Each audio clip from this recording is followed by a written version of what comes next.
Hello and welcome to today's edition of Nation Watch. We are a bit late today. We apologize for that due to some difficulties here. It's Sunday, 6th April 2025, and Nation Watch comes to you today as we get closer and closer to the election year. We'll be discussing some very, very important issues pertaining to elections 2025. But before we get there, there are a few issues I like to bring to your attention. Last Sunday, we discussed what's happening in Mabaruma, and there was a weak attempt at denying the report that Nation Watch brought last Sunday with respect to what was happening in Mabaruma, allegations of the discovery of what is believed to be a forged Guyana birth certificate in the hands of a foreign national in the Mabaruma sub-region of the Barima-Waini region. And we reported that that discovery caused the police to become involved, and an employee of the regional administration was questioned. Having been deemed important in the course of that investigation, a house was searched. We made the point that the employee was part of a group operating in the regional administrative office under the direct supervision of the regional chairman. We also reported that the person who at the time was of interest to the police is in a relationship with a senior administrative officer of the region. I'll tell you, it's the regional executive officer. And we made the point that we do not expect anything much to come of the issue. I noted that one particular newscast, not credible enough by my own estimation, published a report saying that the police found that there was no evidence of any forged instrument. But there was no denial of the police investigation, no denial of the person being of importance to the investigation, and no denial that the house was searched. We learned recently here at Nation Watch that the young lady in question, Miss Cyrus, was summoned to a meeting at the region following the disclosures here on Nation Watch, the very next day, I believe it was. And she, recognizing what was happening, decided that she was going to resign, whereupon she was told by those in authority that she dared not. And even if she submitted a letter of resignation, it will not be accepted. She was part of the operation and could not abandon ship at this time. We discovered, flowing from last Sunday's report, some other interesting information. We discovered that there are Venezuelan nationals who have been given birth certificates, Guyana birth certificates, and who are believed not to be entitled to those Guyana birth certificates. Among others, in the villages, in the Mabaruma sub-regions particularly, have been included on a register for receipt of social assistance benefits. So here's another grand scheme for rigging by the People's Progressive Party. First, we started out with fake birth certificate allegations, and now we're at a place where persons who are able-bodied, capable of working, fit for work, are on a register to receive social assistance benefit. In fact, it has become so glaring that these able-bodied young people who are being bribed by the People's Progressive Party with taxpayers' dollars to which they are not entitled go to the Mabaruma post office to collect those benefits to which they're not entitled, and push away our senior citizens who are standing there for lengthy periods of time as they await their earned benefits from the system. So there's a massive rigging scheme on, ladies and gentlemen. And the People's Progressive Party believes that it can get away with these schemes in Guyana's hinterland without being noticed. And so in Region 9, there is the issue of alleged fake birth certificates. In Region 1, there's the issue of alleged fake birth certificates. In those regions, there are allegations of birth certificates being issued to persons who are not entitled to them. And now there's a grand scheme of bribing voters through social assistance vouchers to which they are not entitled. And on the issue of birth certificates, you know, everybody understands that there was a change in legislation that facilitates easy access to birth certificates. And many believe that the man in charge, the man who carries the title of General Registrar, I beg your pardon, is the man to fear. But there is the commissar behind him, a man named Visham Budu. And according to the Venezuelan national who spoke with me, Budu es el poder político. Con él, todo es posible. Budu is the political powerhouse at that registrar's office. And with him there, all things are possible. Guyanese, we need to be vigilant. And back to Mabaruma. In this whole scheme of social assistance, voter bribery, Sharon, you and I are friends. We've known each other for years. And I'm kind of upset whenever these conversations come up. I hear your name surfacing, and I'm deeply concerned. I'm wondering, are you involved? You're past retirement age, but you have this big job now. And you're part of this committee that deals with birth certificate issues. Are you involved? I hope not. I hope not. And Carlin, my dear, everybody in Mabaruma is talking about the castle you're building. And everybody is talking about a historical issue which caused you to run from Guyana to Venezuela. The issue of the sub-treasury in Mabaruma. Shall I say more? The regional administration reeks of corruption. You, Brenton Lashley, need to get your act together. And the REO, I always held you as a friend. But your actions in the region disappoint, for they suffer my people.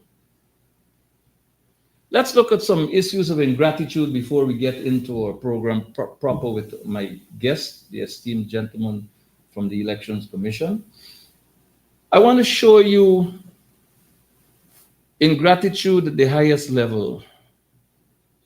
The use of state power to suppress, to oppress, to victimize, to destroy.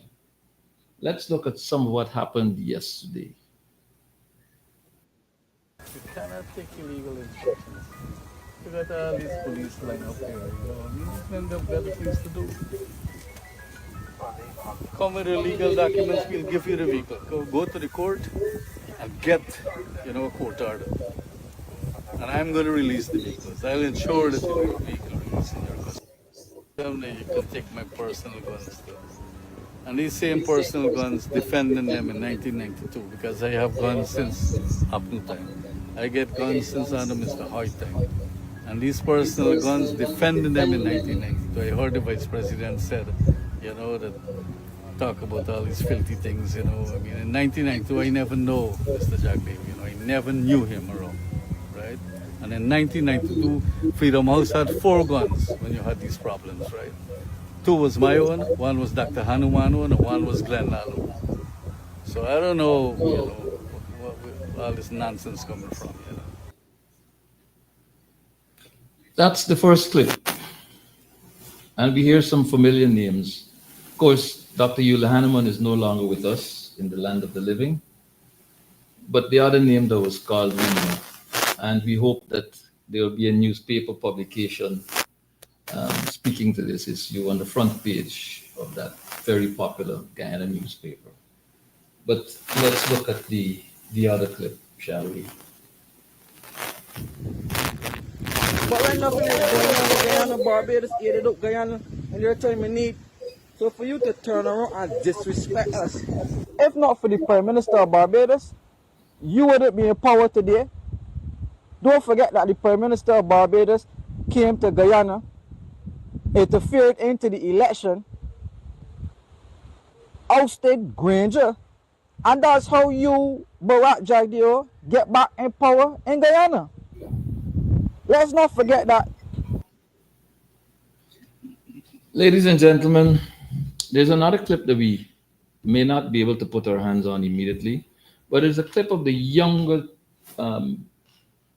gentleman, the son of the man who appeared in the first video, making a statement that he and his men protected the People's Progressive Party between 2015 and 2020. We know that in the mainstream media and in social media, we know that there's evidence, abundant evidence of, and most of us who live on the coast actually saw firsthand, Mr. Ali being transported in a 4-door black open back pickup truck owned by these people with the crest of the office of president attached to the front and rear of the vehicle. And so we know that when he says that he protected them, he wasn't in fact being dishonest. So here it is, a family that stood by the People's Progressive Party, protected them with men and guns, being destroyed through the employment of agents and agencies of the state in the full glare of the media. Ingratitude knows no bounds for the People's Progressive Party. You heard the gentleman from Barbados saying what he said about the Prime Minister of Barbados and the involvement, as he alleges in that clip, in the elections of Guyana. And yet, Mr. Jagdeo gets on a rant and cusses out Barbados as a destination of no consequence. Ladies and gentlemen, voters of the Cooperative Republic of Guyana, if people, as we say in Guyanese parlance, throw out the belly for you like that, and you throw all assets of the state at your disposal at them to destroy them, do you believe the People's Progressive Party will value your vote and give you the respect that you deserve as a citizen of this country were you to vote for them? If people stepped out of their zones of comfort to do all these things for Jagdeo and Ali, and then they, like the story in the song of Magadag, turn around and bite them, do you believe that if you vote for them, they will have your interest at heart, the welfare of your family at heart? Do you believe that they will care enough to preserve the assets of this country for future generations, your children, my children, our grandchildren, and generations yet unborn? I think not. But they see a sense of value in remaining in government, or else there'd be no allegations of fake birth certificates, no allegations of a voter procurement mechanism, which goes to the extent of sharing out cash grants legally and illegally and paying out social assistance to persons not entitled just to secure their votes. They know why they want to remain in government. You should understand why you should not entertain them in government after the elections that are soon to come. My guest is Mr. Vincent Alexander AA, Commissioner, Guyana Elections Commission. Mr. Alexander, I thank you for joining me on Nation Watch, and I thank you for your patience as I utilize some of your time. Welcome. Thank you very much, Mervyn. Recently, I believe it was on the 3rd, there was a ruling in a matter by the Chief Justice of this country, acting Chief Justice of this country. The matter was one where the Chief Scrutineer of the People's National Congress Reform approached the court for an interpretation of a provision of a recent amendment in 2022, treating with the replacement of verified residency with address claimed. The decision of the learned judge did not go in the applicant's favor. You wrote a very interesting letter that was carried in the press, and it is rather interesting that the issues you raise in this letter appear not to have been issues considered in the court. Was it a case where the attorneys did not venture in this particular area, or is it a case where representation was in fact made but not thought to be as important as you think it to be? Mervyn, before I respond to your question, allow me to comment on your disclosures earlier on, with specific reference to Prime Minister Mayor Motley. When Prime Minister Motley visited Guyana in 1920, No, 2020. So 2020. That's 100 years ago. 2020. Before the recount, herself and a team of CARICOM heads of government visited as a form of intervention into what was emerging. As chairman of the International Decade for the People of African Descent, we penned a letter to Prime Minister Motley. In this letter, we said that the problems in Guyana were deeper than merely electoral disputes. And if they were concerned about Guyana, then the intervention would be to look at the real underlying issues which might themselves lead to electoral issues. We wrote her that letter, asking for her intervention, asking for her attention. We did not have the courtesy of a reply from the Honorable Prime Minister. It was interesting to note, however, that when the first oil conference was held, and she came to be a keynote speaker, she found it necessary to refer to President Ali and Vice President Jagdeo as her brothers from a different mother. That's what she said. A conference that had to do with oil and gas. She found it necessary to identify with them not as fellow leaders, but as brothers, her brothers from a different mother. So I just thought I would make mention of that, since the Bajans themselves are now seeking to address the question of how she relates to Guyana and how Guyana relates to Barbados. And catfish curry. The question which you posed, which is slipping me a bit, having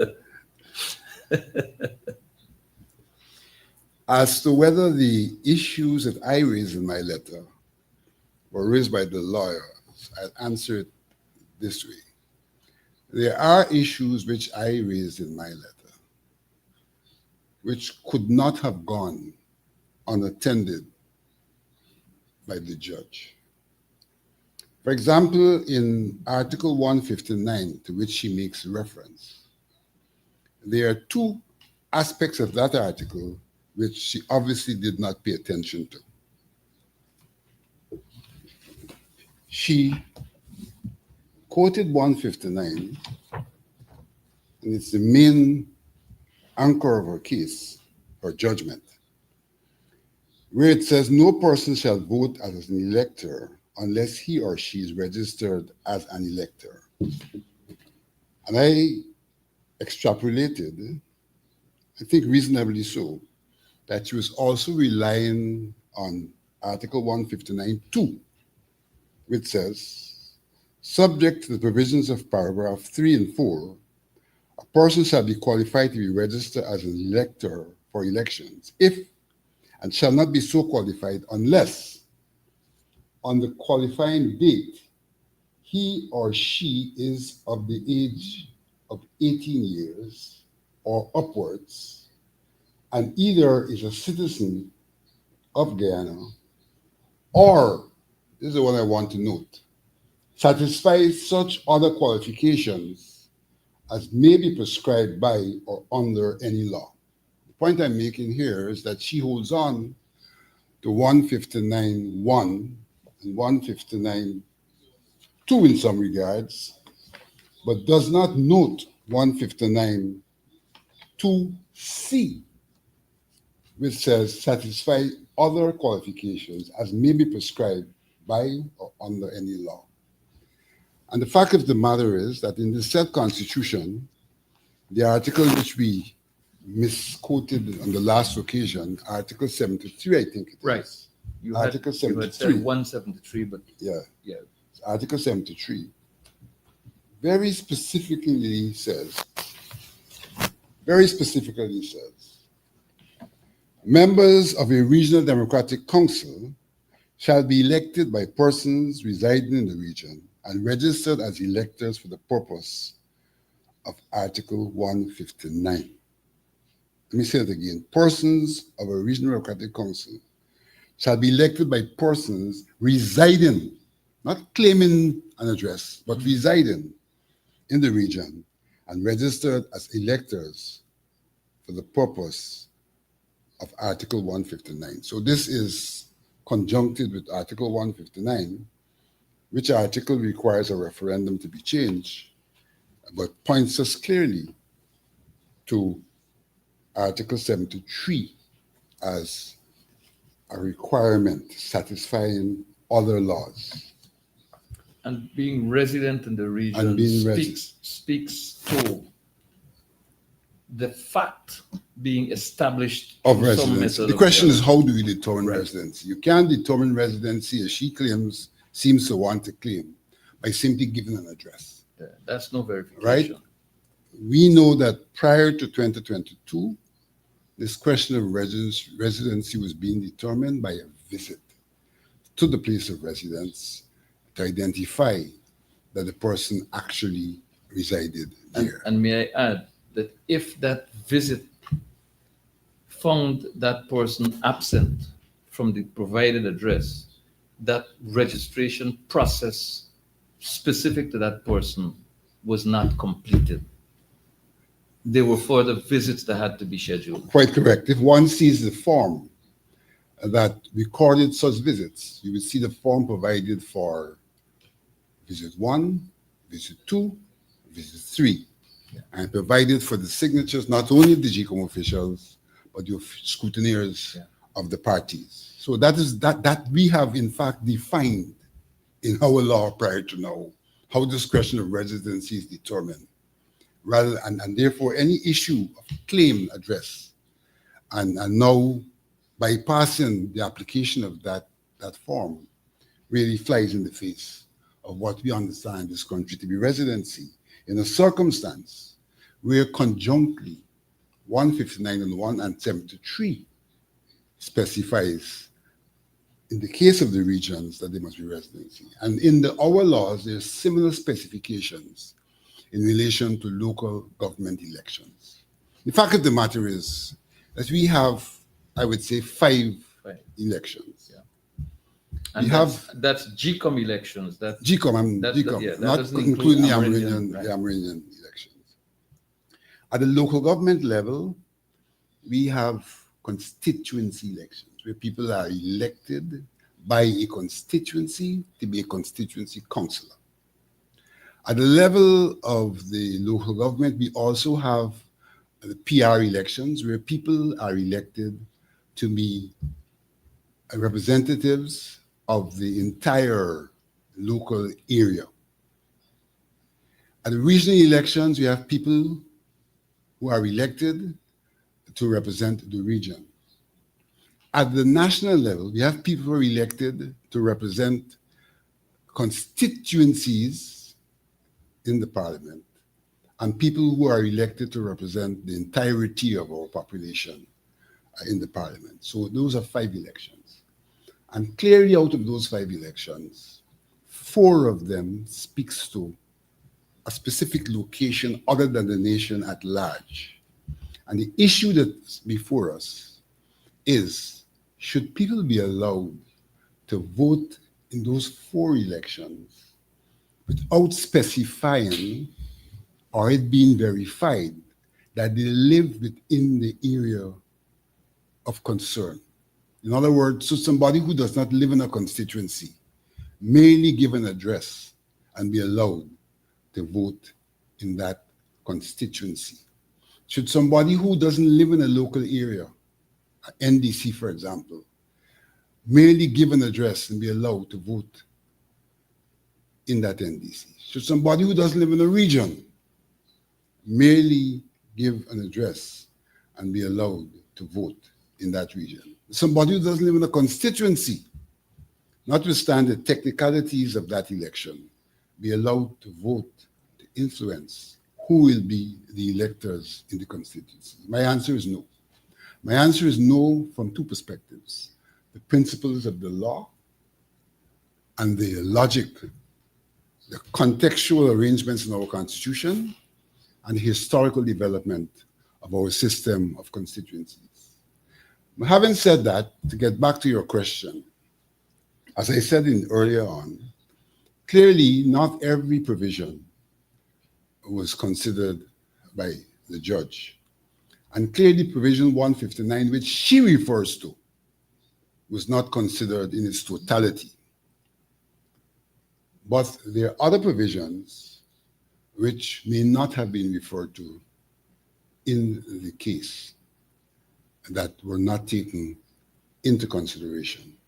But I dare say it is not beyond a judge, having listened to a case which is based on the Constitution and other laws, to do the research to determine the applicability, because law has to be interpreted in context as much as from a historical perspective. And you can't contextualize our law without looking at the other attendant articles or other attendant laws which are pertinent.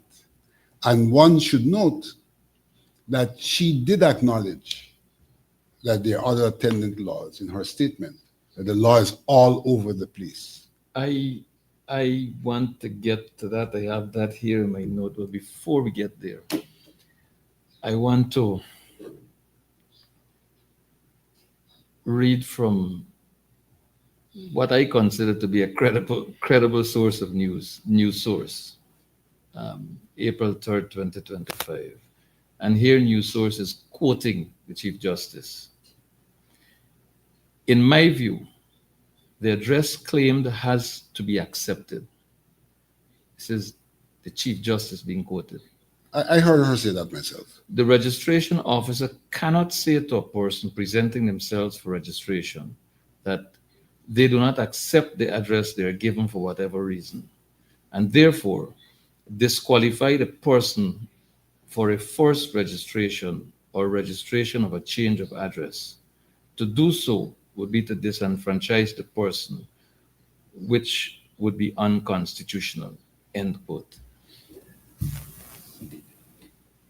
From a personal perspective, I can't agree with this. I do not see a person not being able to prove that they have changed address and therefore not acting upon that claim of a change of address as a violation of that person's rights. I think that if you want to do something within the realm of the law, you need to have evidence. If you want to say you live here, you have to produce evidence that you live here. If you want to say that you're moving from here to there, even the utility companies, if you go to get a power supply from GPL or a water service connection from GWI, you have to prove that you live there. You have to give either a tenancy agreement, a power of attorney to show you have control over the place, or a transport to prove that you own it. And this is just a benefit from a service of the state. Here is where you're going to make decisions that will impact the lives of every citizen in the country, and where the laws say that you're required to establish. But it is rather strange, because I also read in a report that the Chief Justice said that, referring to our electoral laws, that they're all over the place, and that it, I suspect, meaning elections, is difficult to manage. And then goes on to say, and I'm paraphrasing here, goes on to say that there's work for the legislature. So if, on the one hand, you admit that the laws are all over the place, perhaps inferring that it's difficult or maybe not your task to piece it together, but referring that function to the legislature, then could we have a decision that says that? Let me quickly respond to you. First of all, her statement about the law being all over the place and this need for legislative intervention could not be a reference other than that there is incongruency in the law. In other words, the law is conflictual. And I would agree with her that the law is conflictual, because the amendment, in fact, which removes residency and talks about a claim, is in conflict with our constitution and our legal architecture. Why do I say it's in conflict with our legal architecture? Our laws have to be interpreted contextually as much as they're interpreted literally. And if one sees what is the framework, the operational framework in Guyana, you would see, as you've correctly said, whether it's water, whether it's tin, all the documentation in this country requires proof of place, proof of address. Proof of address, something tying you to that place. I'm in a credit union, and one of the things we have to do when we're submitting the names of the management committee is proof of address, although the credit union is not geographic. So our legal framework really says that in all transactions, We must find you. we must be able to find you. And to find you, we have to not just be given a claimed address, we must have proof. Even getting your child into school Proof of address. with respect to the Yeah, catchment all of those areas. things. So here is a context Yeah. which this judge should be looking at our laws in, because these laws are not standalone. They're part of a legal architecture, a legal system. So that's the first and or second point I want to make. The other point I want to make is, for me, you need to understand that we have, I'm going back to this thing of 5 elections. Nothing in what is being asked for interferes with a Guyanese being registered wherever, And allowed to vote. voting for the National Assembly. Yeah. Doesn't interfere with that. What it speaks to is the voting in relation to a specific constituency. So that every Ghanaian who is registered, as 159 says, will be allowed to vote. But tell me the logic of allowing somebody to vote in a place where the person does not belong, when in our legal architecture we see that our democratic system is built on the question of representativeness, it's built on the question of accountability, all of which can only be established if you have a known relationship between the electorate and the elected. And so when the registration officer goes to someone, or someone goes to the registration officer and says, here's my claimed address, and they can't prove that address, the registration officer is not denying someone the right to vote for two reasons. One, that person will have the right to vote in the national fifth level of the elections. Yeah. But what the registration officer is essentially doing is saying, look, in order to exercise your right, it has to be in the place where you belong. And so it's not a case of me denying you. It's a case of you not meeting the enabling yourself. requirement. Not enabling yourself. Not enabling yourself. And so this statement about taking somebody off the register and denying somebody is to see this thing from the flip side.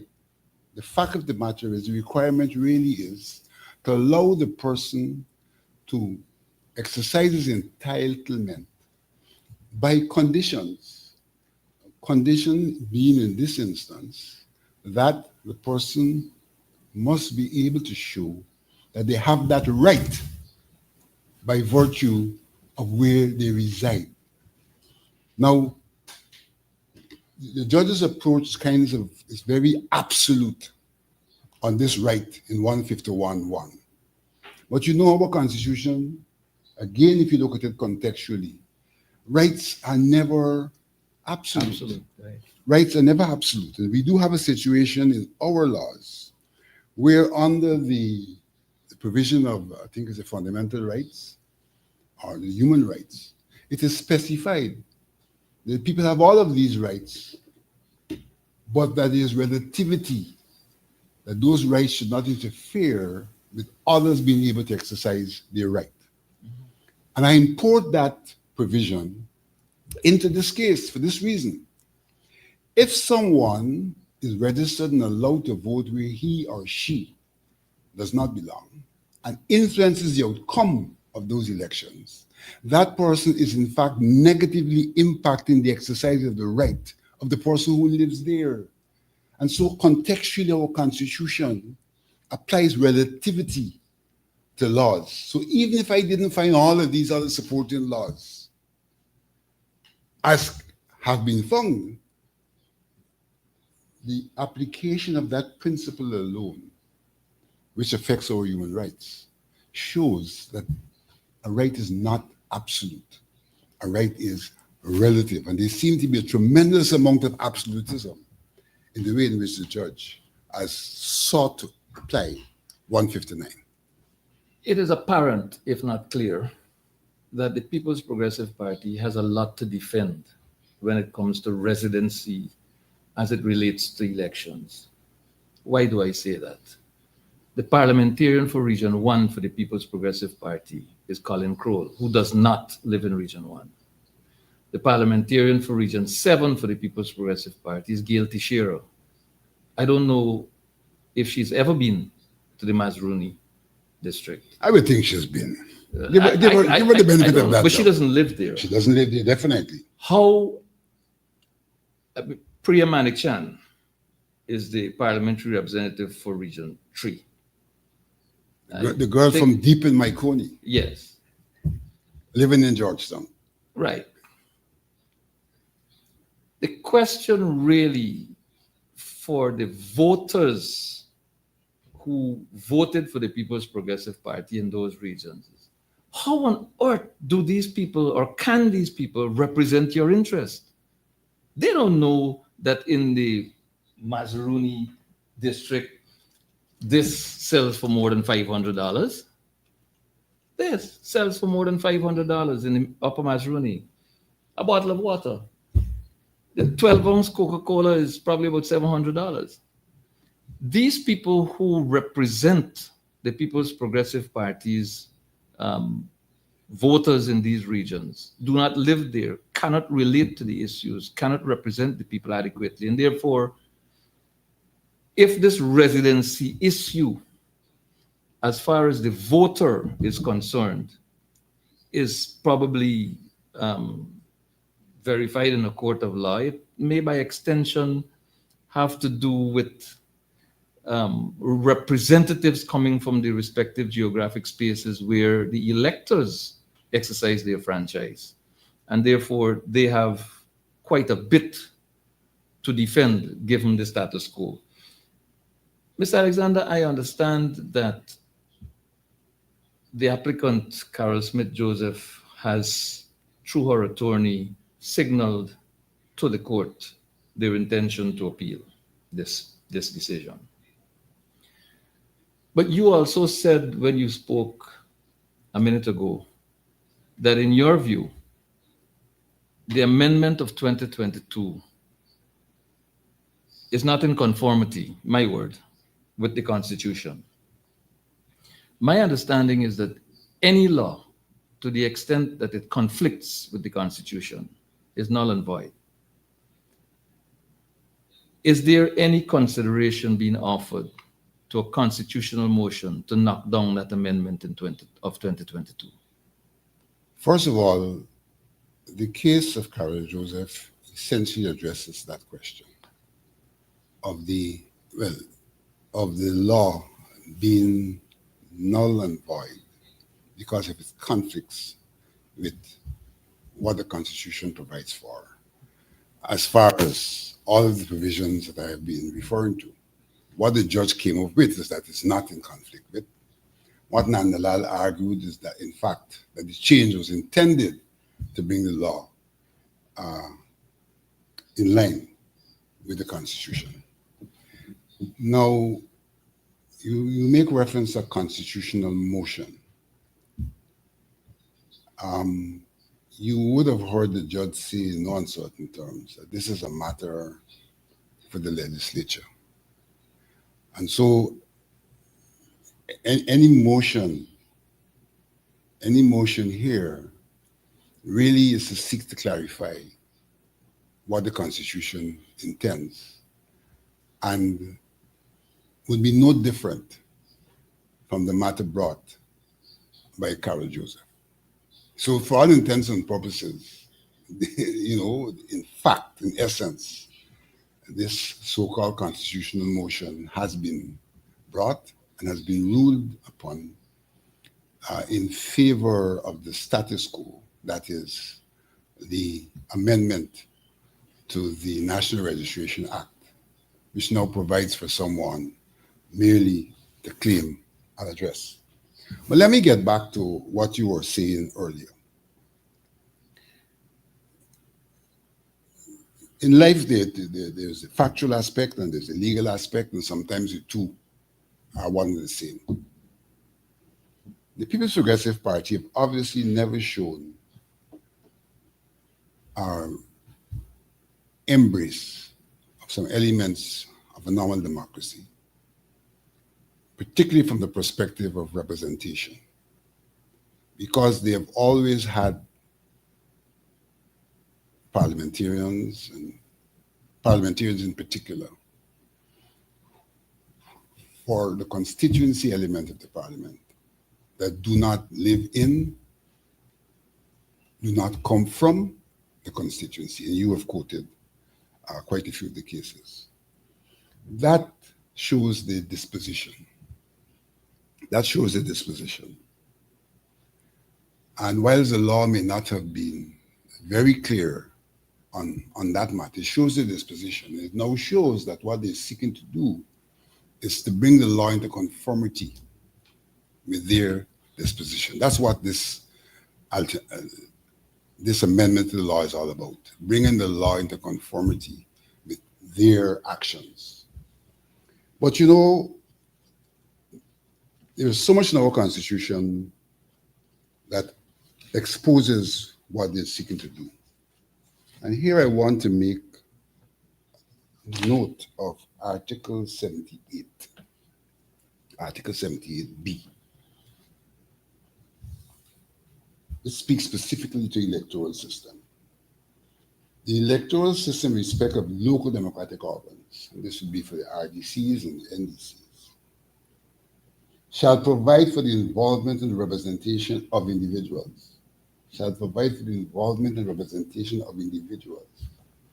and voluntary groups, in addition to political parties. These are contestants for offices. Yes, yes.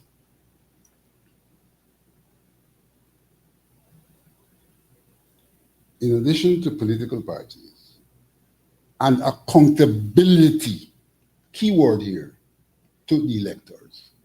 Accountability to the electors. Who are the electors? Electors are the people who vote for them. Accountability means that you have to be able to respond, to give an account for what you do to the electors. How are you going to have a system where the electors are not from the local area and therefore are in no position to demand accountability? Our Constitution goes, it's very clear what we're seeking to do. Accountability to the electors. Accountability is a relationship between people.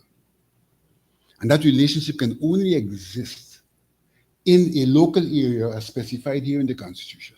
And is reciprocal. If the people are from that area and are affected by the decision making and are represented by those who are elected. So our Constitution clearly speaks to a system that should provide for people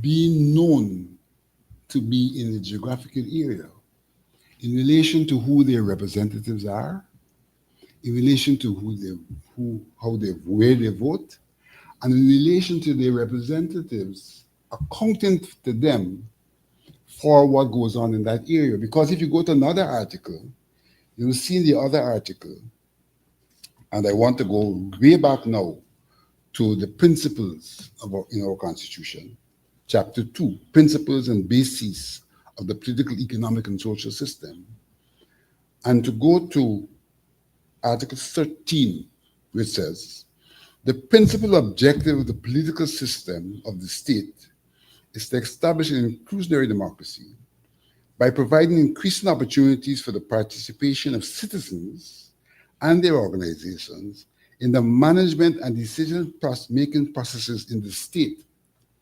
Citizens, with particular emphasis on those areas of decision-making that directly affect their well-being. So that here the Constitution is saying, what affects your well-being is the area where there should be decision-making and your involvement. Now that can only happen if you reside in the area where the decision is being made. It can't happen to have this emphasis on those areas of decision-making that directly affect your well-being. If they're not in the area, it doesn't affect your well-being. And that process starts with registration. And that process starts with registration. There's so much in our Constitution.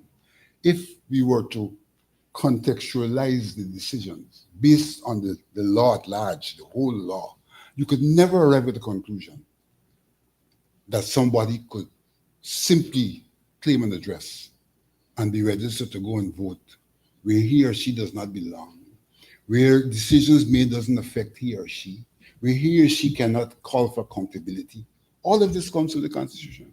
I want to be devil's advocate here. Maduro, mad Uru, has scheduled elections for Guyana Essequibo, as he styles it, our Essequibo, on the 25th of May 2025, for the election of a governor of the territory of Essequibo.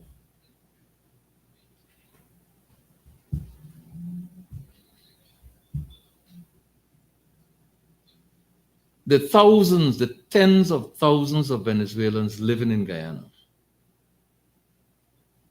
many of them have no interest except survival. Some have political interests, some have military interests. If Maduro is to have his way, a governor will be elected to manage the affairs of our Essequibo. Because A, the Venezuelan parliament has ratified Essequibo as an inclusion, as an additional state of Venezuela. B, has appointed a general as interim governor. C, has approved a budget for the defense and development of Essequibo.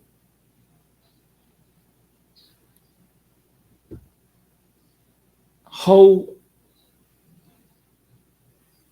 is this likely to affect what happens in Guyana in terms of how elections are conducted and what the outcomes are likely to yield? I will answer you this way, Mervyn. First of all, I think I've heard that the contestants have been identified. Any Guyanese? I haven't heard of anybody who lives in the claimed area being identified to be a contestant. So it sounds like the PPP. Yeah? Mm-hmm. Secondly, I have this big question of where will these elections be conducted? The actual places of poll. Places of poll. And what is the register of voters that's going to be used for those elections? Are people who live somewhere in Venezuela going to claim an address and vote? And then we are told that the decision has been made because the majority of voters. So you see, when you do wicked things, they can come back to haunt you. Because people can do similarly wicked things and claim that it's right. Because you say it is. You said it's right. Yeah. This is exactly where my thoughts We have was got going. to be very, very careful with what we do in terms of observing the rule of law, because things we do may well come back to bite us, both internally and in relation to our neighbors and things and people other than those who are in Guyana. So that's how I see the PPP has put us and itself in a vortex by virtue of the way in which they are seeking to interpret our laws and to apply our laws, which may then be piggybacked upon by external forces in an attempt to do things like to take possession of our territory. Governed by persons residing in another totally different and sovereign state. And voted for by persons with a claimed address. With a claimed address. Guyana is in total shambles here. There is this notice of intention to appeal. I believe the actual appeal may be premised on receipt of the written decision. Is a written decision out yet? I do not know that a written decision has been made available to the attorneys in question, but I do know that one could hardly do a substantive appeal without the written decision, because it is based on the written decision that one has to articulate one's appeal. Let's talk a little bit about GECOM, shall we? This matter before the court, has it engaged the commission at its meeting? There were some discussions. There's nothing in depth or conclusive. What is the disposition of commissioners at GECOM with regard to Attorney at Law, Mr. Da Silva's oral submission as it relates to the need for residency verification in some of the elections that GECOM has responsibility for? Let me respond to that this way. Nobody has sought to argue against the substantive submission of Attorney at Law Kirk. What they've sought to do is to argue that he had no authority to make the submission, because according to them, that what he has submitted is not anything that was internally decided upon. The fact of the matter is that GECOM did not discuss the substantive matter and give instructions on the substantive matter. GECOM discussed the fact that he, Kirk, would represent us, and according to one of the commissioners, that he would make available to us his arguments, his written submissions, before they're actually submitted. This is for review by the judge who heads GECOM? This is for the commissioners to comment on. His written submissions, as far as I know, were circulated to us. I know of no comment that was made that would have altered his written submissions. I would go further to argue that his oral submissions were a projection, an expansion of his written submissions. The chair of GECOM seems to want to be council chairman, determining authority and everything at the commission, from what I'm hearing. But I did, in fact, speak with counsel for Carol Smith Joseph, Dr. Todd, who said that what Mr. Court Da Silva, Attorney at Law, said that resulted in that statement being issued by the CEO of GECOM should not have come as a surprise, could not have been a surprise, because, as you just pointed out, whatever was said in open court was on record in documented form through written submissions. Let me clarify that a wee bit. There were written submissions which we had knowledge of. The court then, based on the intervention of the attorneys, provided for additional oral submissions. The oral submissions would not be a repeat of what's in the written submission.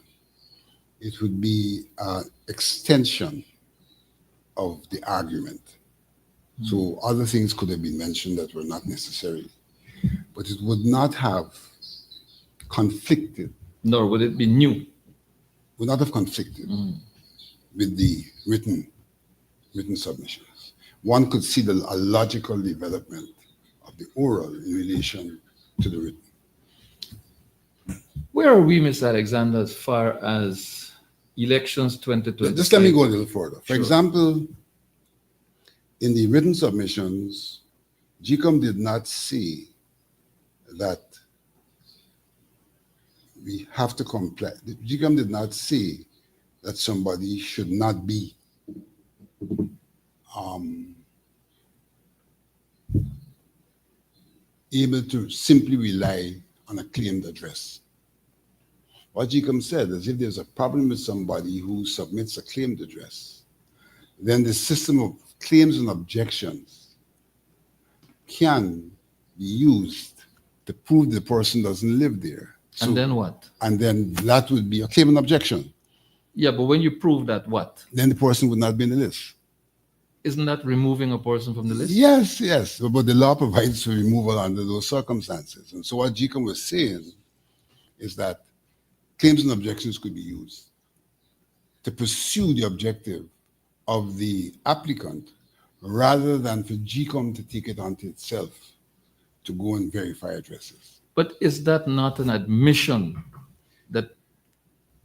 Well, we have a Residency. provision. We have a provision. Yeah, of course you do. But it is an admission. That's why I'm saying that the oral submissions did not clash with the written submission. Because the written submission spoke to the persons being taken off through a claims and objections process. Well, why then would GECOM seek to argue against something that it accepts as a normal course of its operation? GECOM, in essence, didn't argue against it. GECOM, in essence, provided a methodology for achieving what was being asked for, other than the methodology proposed by the applicant.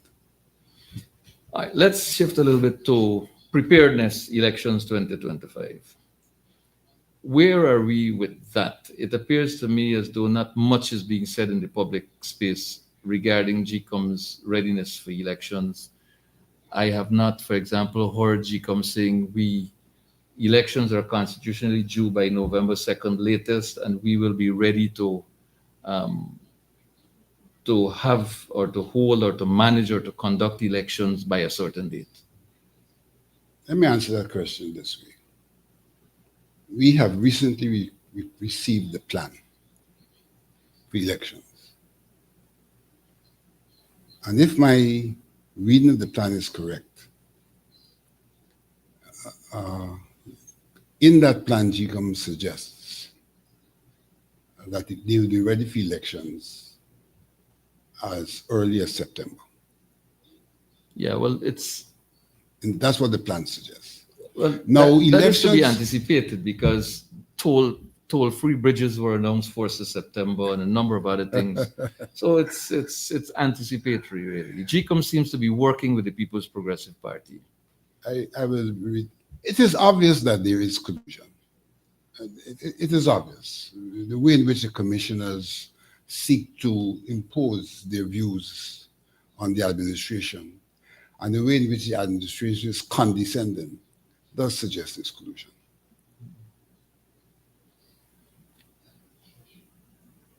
Biometrics. Where is the conversation at the level of the commission with respect to biometrics?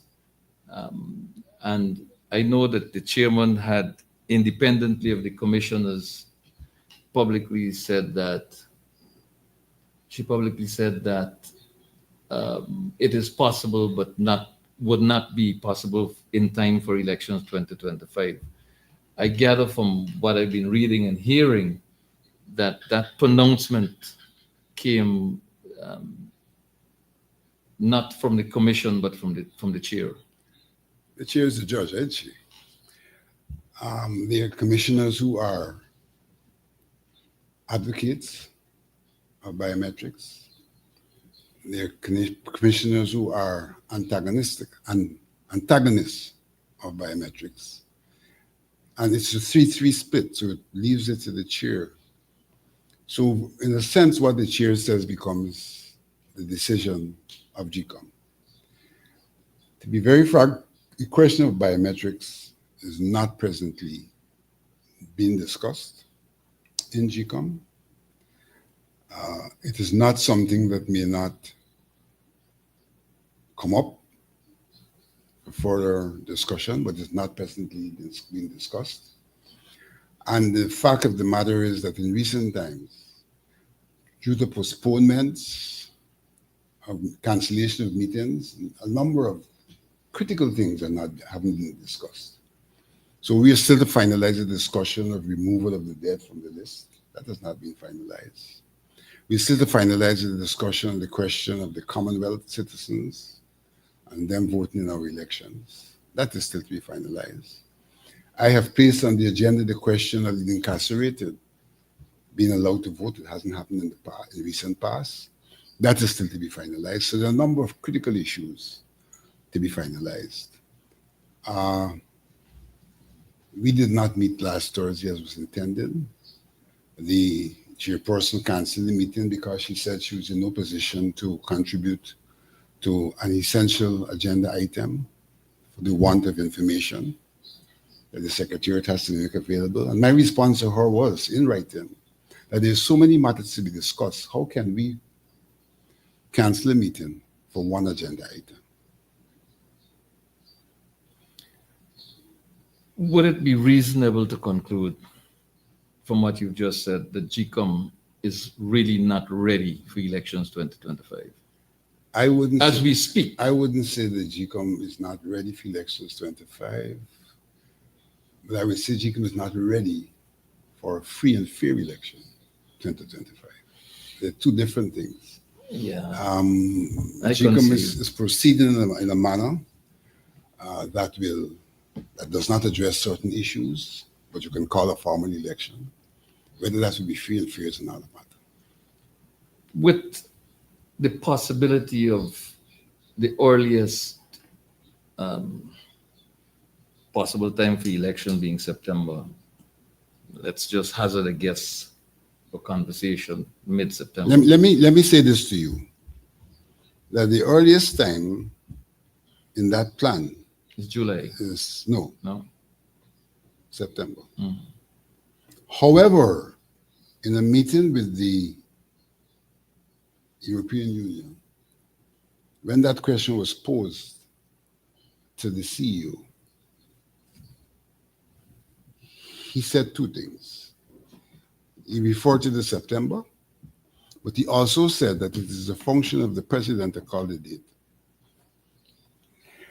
And so, in a sense, he was saying, look, my plan says September, but it's not for me to determine. The president calls the date. Now, there's a conflict there, because while the president has the right to call the date, He has to be given parameters. there are also statutory things that's got to be done. It can only be done by a certain time. And so it would be out of sync for a president not to inquire of GECOM on its state of readiness before calling the date. But he left it open. The president is the one to call the date. So you can see where he's going. Subservient. For the purposes of this conversation, let's just make an assumption that it's mid-September is a possible time. Between now and then, were minds to be changed? Do we have sufficient time to get biometrics up and running? And secondly, have those electronic devices to be used in such a process been procured by GECOM? No, they have not been procured. And my initial discussion with the technical people was that we should have started to implement the system for biometrics in January if we were to be up to speed. So we are behind hand in terms of the technical people saying what time is required. So that the question of biometrics relies now on a different issue. Will there be some extension of the time? So it comes down to political will as opposed to Definitely. tech. Yeah. What is your own anticipation? Vincent Alexander's anticipation. I try these days not to be guided by anticipation. I try to be guided by an objective and a continuous struggle for the achievement of the objective. Mr. Alexander, I'd like to thank you very much for taking time out and joining me on Nation Watch today. Ladies and gentlemen, you've benefited once again from the expert on this particular issue. biometrics are in jeopardy. Free and fair elections are not a certainty. Time is getting short and things are not looking good. In the meantime, in the meantime, we've seen state resources, state personnel, state agencies employed against private citizens. Glaringly so in this particular instance, where the matter at hand is before the court. And we're going to show you how state institution and personnel are used against private citizens. These are borrowed bits of footage from social media. And while this is happening, the residents, the citizens of this country, the owners of land on the frontier with Venezuela are fearful for their lives, are not being visited by the authorities, are not being comforted by government, are not being spoken to by president, are not given any assurance that their welfare, well-being, and personal and family security are taken care of on the frontier. Nobody is going out there in a show of force against hostile neighbor to the west. They have brought military assets into our territory in the eastern half of Ancoca, Guyana's territory. They've constructed a bridge. They've brought over assets. Footage shows, footage on social media showed persons in military uniform in small boats traversing Guyana's waters, believed to be Venezuelan nationals, believed to be Venezuelan military, but there is no reciprocal response from the Guyana Defense Force, from the Guyana Police Force. But the Guyana Police Force is being sent out, is being deployed to confront private citizens over matters that are already before the courts in this country. Imagine the fence you're seeing in this video is the border between Guyana and Venezuela. Just imagine that for a second. This is where our assets are being deployed. This is where our assets are being deployed. Okay, well, I'm not aware of that, sir, but what The we GRA, full force.